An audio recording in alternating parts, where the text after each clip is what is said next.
A startling rise in child deaths because of fentanyl. At least 5 parents from our area are accused of murder in their child's overdose deaths. Those handful of cases were just in the last year. Our Michael Warwick is digging deeper tonight. He joins us now live in Charlotte. So, Michael, in most of these cases, what are police saying happened? Well, in those cases, we're talking about babies and toddlers, and police say their investigations proved those children died of ingesting fentanyl.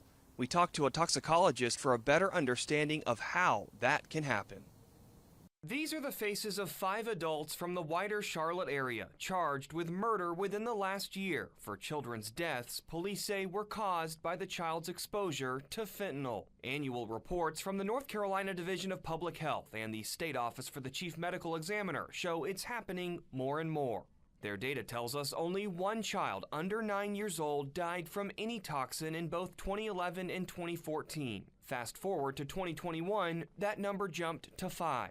The most recent numbers from 2022 and 2023 show 13 and 16 children respectively died from a form of poisoning.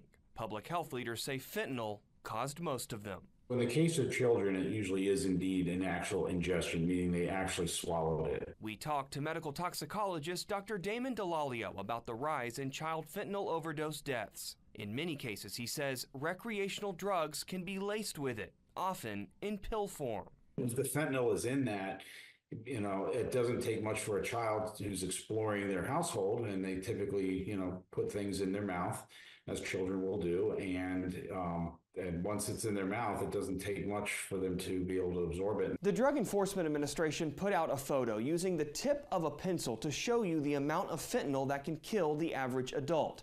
It's 2 milligrams, and blown up, you can see it's just a small sprinkling of powder on the lead point of that pencil.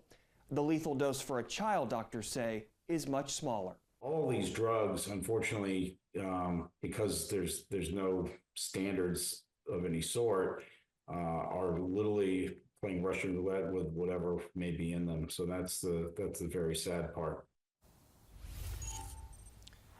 And in a lot of these local cases of parents charged with their child's death because of autopsies and toxicology reports and the police investigation itself, it sometimes took up to 2 years for police to bring a murder charge against those parents. We're live in West Charlotte. Michael Warwick, WBTV.